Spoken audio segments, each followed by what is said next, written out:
నమస్తే, welcome to our channel. నేను శ్రీ. ఏపీలో చూసుకున్నట్టయితే అసెంబ్లీ బడ్జెట్ సమావేశాలు అయితే జరుగుతున్నాయి. కానీ అక్కడ మరి జగన్మోహన్ రెడ్డి గారు అయితే కనిపించట్లేదు. మొదటి రోజు వచ్చారు, గవర్నర్ ప్రసంగంలోనే మధ్యలోనే వెళ్ళడం జరిగింది. ఇంతకీ ఏం జరుగుతుంది ఏపీలో, ఎందుకు మరి జగన్మోహన్ రెడ్డి గారు మళ్ళీ అసెంబ్లీలోకి రాకుండా ఎందుకు ఇలా చేస్తున్నారు అనేది మనకు తెలియజేయడానికి మనతో పాటు ఉన్నారు చెలసాని శ్రీనివాస్ గారు. నమస్కారం సార్.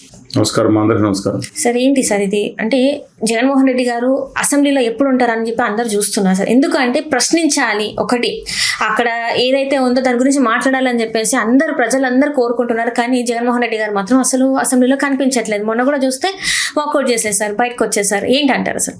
ఇవ్వండి, నేను చెప్పిన వ్యాఖ్యలు ఎక్కడ డిలీట్ చేయకుండా చేయండి. ఖచ్చితంగా సార్. రెండో విషయం, వ్యాఖ్యలు చేసేవాళ్ళు కూడా ఎందుకు వాళ్ళ తల్లిదండ్రులు పెంచిన సంస్కారం, వాళ్ళ నాయకుడు నేర్పిన సంస్కారం, వాళ్ళ మత పెద్దలు నేర్పిన సంస్కారం, ఇవన్నీ కూడా వ్యాఖ్యల్లో రిఫ్లెక్ట్ అవుతాయి. పదే చెప్పదలుచుకున్నాను. ఎందుకంటే ఆ వ్యాఖ్యలన్నీ కూడా వాళ్ళ పెద్దలకే చెందుతాయి. ఎంత మంచిగా ఉన్నారో అదంతా కూడా స్పష్టంగా తెలియజేయదలుచుకున్నాను. పార్టీ వీరాభిమానాల కంటే కూడా స్వతంత్ర వ్యక్తిత్వాలను గౌరవించమని చెప్పి కూడా కోరుతా ఉన్నాను.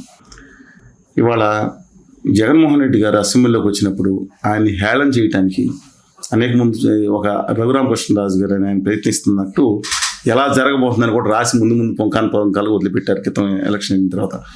మరి జగన్మోహన్ రెడ్డి గారు ఏమనుకున్నారో, ఆయన అసెంబ్లీలోకి రావడానికి దానికి ఇష్టపడకుండా బహిష్కరణ మంత్రాలు ప్రదర్శించారు. ఇది అబ్సల్యూట్గా రాంగ్ అండి. ఒకటి, ఆయన మీద వ్యక్తిగతంగా కనుక లోపల ఏదైనా జరిగితే, ఇప్పుడు చంద్రబాబు నాయుడు గారిని వాళ్ళ శ్రీమతి పేరు పెట్టి పరోక్షంగా ఏం చేశారు, ఎన్ని జిత్తులను వేసుకోమనండి, జనాలకు తెలుసు. అది కాదు ఇది కాదు, పరోక్షంగా ఏం చేస్తే చాలా దుర్మార్గం అండి. ఆయన దాని మీద బాధపడితే, ఆయన విలపిస్తే జీవితంలో మొదటిసారి దాన్ని కూడా ట్రోలింగ్ చేశారు. వ్యక్తిత్వాలు ఉంటాయి. అలాగే జగన్మోహన్ రెడ్డి గారి తల్లి గారి మీద మాట్లాడారు, ప్రభాకర్ రెడ్డి గారితో సహా అనేక మంది. మనం మాట్లాడినప్పుడు మంత్రులుగా ఉన్నవారు కూడా అనుచిత పద్యాలం జగన్మోహన్ రెడ్డి గారి భార్య గారి పేరు మీద కూడా వాడిన దుర్మార్గమైన కార్యక్రమాలు జరిగినాయి. అది కూడా నిర్బంధంగా ఖండించాలి కూడా.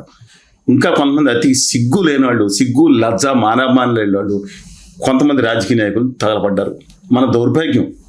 వీళ్ళు తిట్టుకుంటే వీళ్ళు తిట్టుకోవచ్చు, మగాళ్ళని తల్లి పేరు తీసుకొచ్చి ఆడాళ్ళ పేరు తీసుకునే దౌర్భాగ్య సంస్కృతి వీళ్ళకి వచ్చింది. ఎంత దుర్మార్గంగా అనిపిస్తుందంటే అండి, మొన్న కొంతమంది సపోర్ట్ చేసేవాళ్ళు సపోర్ట్ చేసి ఉండొచ్చు, కానీ నేను ఒకటి చెప్తున్నాను, దుర్మార్గం చేస్తే ఖచ్చితంగా శిక్ష పడాలి.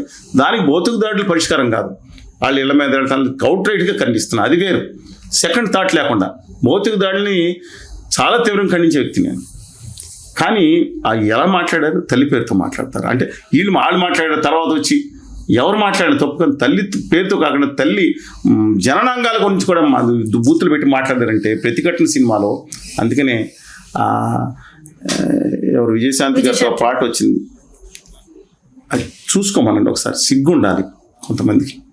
తర్వాత తూచి అంటాం కాదు, మానవత్వం లేని మనుషులు వీళ్ళు. రాజకీయాల గురించి వీళ్ళకి అవసరం అండి. ఇలాంటి వాళ్ళని రాజకీయాలు దూరం పడి ఎవరైనా కానివ్వండి. సరే, coming back to the point అండి. సరే, మీరు అసెంబ్లీలో జగన్మోహన్ రెడ్డి గారు అడిగిన విషయం మీద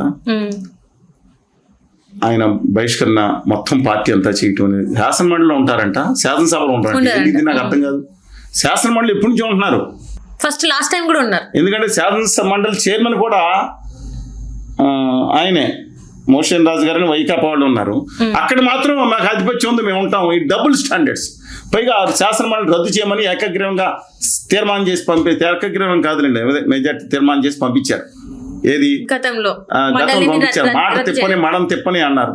రాజశేఖర రెడ్డి గారు కావాలనుకున్నారు, తీసుకొచ్చి ఆఖరి వరకు చైర్మన్ గా కంతెటి సత్యనారాయణ గారు, చక్రపాణి గారు ఇద్దరు కష్టపడి రాజశేఖర గారు, ఎన్టీ రామారావు గారు దమ్మని మనిషి. ఎప్పుడైతే వద్దనుకున్నారో దగ్గర కూర్చొని మళ్ళీ ఢిల్లీకి వెళ్ళి నిమిషంలో తీయించారు. శాసనమండలి రద్దు చేయించారు ఎన్టీ రామారావు గారు, సీనియర్ ఎన్టీఆర్ గారు. ఆ రోజు శాసనమండలి ఉండేది ఉమ్మడి రాష్ట్రంలో. తర్వాత మళ్ళీ రాజశేఖర రెడ్డి గురించి వాళ్ళు మాటల మీద విలువ ఇచ్చే మనుషులండి వాళ్ళ గురించి మిగతా వాళ్ళతో కంపేర్ చేస్తాం. ఇవాళ ఈ అసెంబ్లీలోకి ఎందుకు రావట్లేదంటే ఎన్టీ రామారావు గారు కూడా బహిష్కరించారు. కానీ ఆయన ముగ్గురు ఉప ప్రాంతీయ నేతలు పెట్టారు. కోస్తా, తెలంగాణ, రాయలసీమ. కోట విజయధరరావు గారు, మాధవరెడ్డి గారు,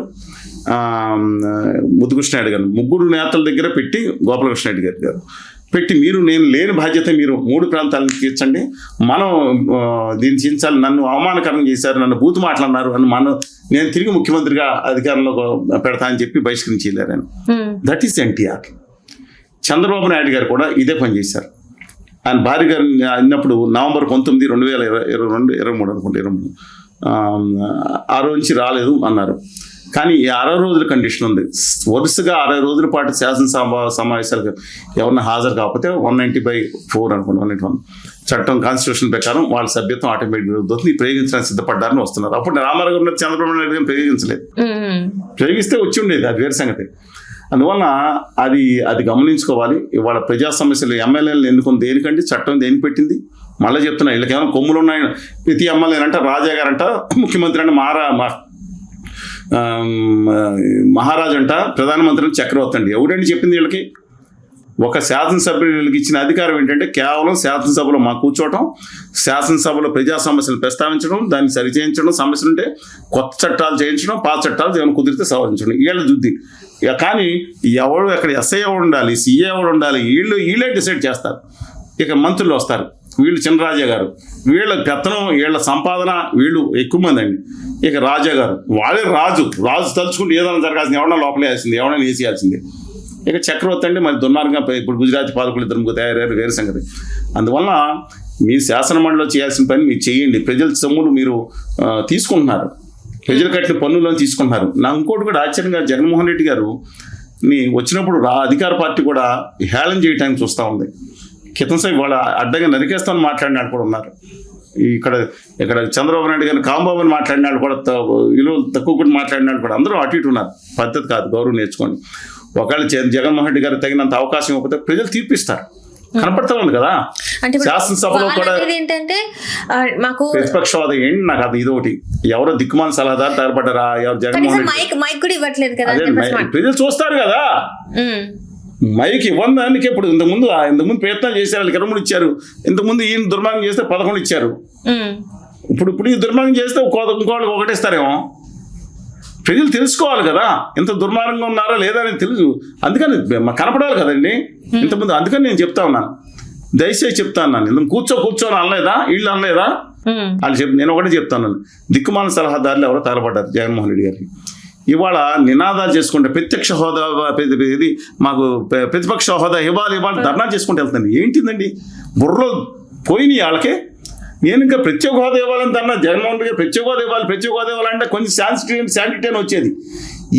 ఉందని చెప్పి 26 సీట్లు అంటే నాటి 294, 89% కూడా మీకు తెలుసు కదా. 175కి 11 అంటే పక్కన పెట్టండి. ఆ రోజు 26 సీట్లు వచ్చినాయి 294కి. ప్రతిపక్ష హోదా ఇవ్వలేదు. అయినా పి. జయవర్ధన్ రెడ్డి గారు ధైర్యంగా అక్కడ ప్రతిపక్ష నాయకుడు నిలబడ్డాడు, దమ్ముగా కాంగ్రెస్ పార్టీలో నిలబడ్డాడు, అండదాలు తీసుకున్నాడు, ఎండగట్టాడు. ఆ విషయాలు వచ్చినప్పుడు అప్పుడు రెడ్డి బెల్సన్ ఇంకొక ఆయన హైదరాబాద్ బెల్స్ కింద శశిధర్ రెడ్డి గారు ఇద్దరు కలిసి మాట్లాడుకున్నారు. తర్వాత కేంద్రంలో టీడీపీ పార్టీకి మాధవరెడ్డి గారు లీడర్గా ఉంటే లోక్సభలో మాధవరెడ్డి గారు లీడర్గా ఉన్నారు. లీడర్గా ఉంటే అపోజిషన్ లీడర్ ఇవ్వలేదు. దేశంలో 84 నుంచి 89 ప్రధాన ప్రతిపక్ష పార్టీ ఎవరు లోక్సభలో? తెలుగుదేశం పార్టీ 30 స్థానాలు. నెక్స్ట్ 22, 23 సిపిఎం ఉండేది. ఆయన ఇవ్వలేదు, ప్రతిపక్ష హోదా ఇవ్వమని ఇవ్వలేదు. ప్రతిపక్ష హోదా అంటూ పోరాటం చేసి మానేసి పారిపోయారా? సభలోకి వెళ్ళలేదా లోక్సభలోకి? నేను చెప్తున్నానండి, నాయకత్వం మీద అభిమానం ఉంటే ఉంచండి. దమ్ముండి పోరాడుతా, జగన్మోహన్ గారు పోరాటతత్వం ట్యాగ్ ఉంది ఆయనకి. ఆ ట్యాగ్ నిలబెట్టుకోవాలి. కానీ పారిపోయినటువంటి నాకు అర్థం కాదు ఎవరో సలహాదారులు. మూడో విషయం, లోక్సభలో సోనియా గాంధీ గారు ఉన్నారు, లేకపోతే ఉన్నట్టు రాహుల్ గాంధీ గారు ఉన్నారు. వాళ్ళకి 44, 50 సీట్లు వచ్చినాయి. మినిమం 542 కాబట్టి 553 సీట్లు ఉంటేనే ఇస్తారు. 4 సీట్లు తక్కువైనాయి అనుకోండి, ఇవ్వలేదు. 10 సంవత్సరాలు ప్రతిపక్ష క్యాబినెట్ హోదా లేకుండా. క్యాబినెట్ హోదా కావాలి మీకు? బొత్స గారి క్యాబినెట్ హోదా ఉంది కదా. శాసనమండలిలో మీరు ఎలా హాజరవుతున్నారు అంటే మీకోసం, మీ స్వార్థం కోసం ప్రజల యొక్క హక్కుల్ని మీరు పొరివెందులకు ఎమ్మెల్యేగా ఉన్నారు, గౌరవ ప్రతిపక్ష నాయకుడిగా ఉన్నారు. హోదా ఇవ్వకపోతే వాళ్ళు ఇచ్చేది ఏంటండి? ప్రజలకు 40%తో 39.37% మీకు హోదా, అఫీషియల్ హోదా లేకపోయినా నైతిక హోదా ఇచ్చారు మీకు. ఎవరండి అడ్వాంటేజ్ ఇచ్చేది? ఇలాగే చేసి కదా అన్ని మీద పెట్టి. నేను ఆయన పార్టీ ఓడిపోయింది లేదా అనవసరం సలహా ఇస్తున్నాను కాదు. ఆయన కనుక ప్రతిభావంతంగా నిలబడితే హోదా కానీ విభజన హామీలు కానీ మాట్లాడవచ్చు. ఇక రాష్ట్ర ప్రభుత్వం మేము చేసే దుర్మార్గ కార్యక్రమాలకు ఉంటే నేను నిలదీయాలి. వాళ్ళు కాడిపడేశారు. కానీ ఒక ప్రతిపక్ష పార్టీ ఉన్నాను, మీ బాధ్యత మీరు నెరవేర్చమని అడుగుతున్నా. నేను ఆయన ఏదో అధికారంలో రావాలని నేను కాదు, మన ప్రజల యొక్క హక్కులు నిలబడాలని అడుగుతున్నా అంతే తప్ప ఆ పార్టీకి నేను అనుకూలం కాదు దుస్సలహా ఇవ్వడానికి. లేదా తెలుగుదేశం పార్టీకి అనుకూలం, ఇంకో పార్టీకో, ఉత్తరాది సనాతనవాదిగా ఉన్న గౌరవనీయులు కళ్యాణ్ బాబు గారు లాంటి ఉత్తర భారతీయ ఆకాంక్షలు కోరుకునే ఆమెనని ఆయన గురించి నేను మాట్లాడట్లేదండి.